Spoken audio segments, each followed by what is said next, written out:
Mit die besten Aufnahmen gemacht überhaupt. Das war es. Ne? Da waren also zwei Sachen bei, die waren traumhaft.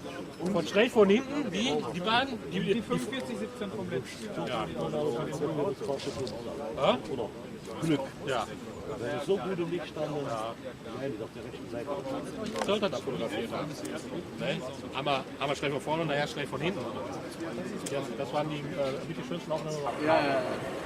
Zo, dan krijg je de rode jongen, die niet zo weg. Die ene loopt er nog.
C'est pas mieux, c'est que tu aurais été un peu mieux.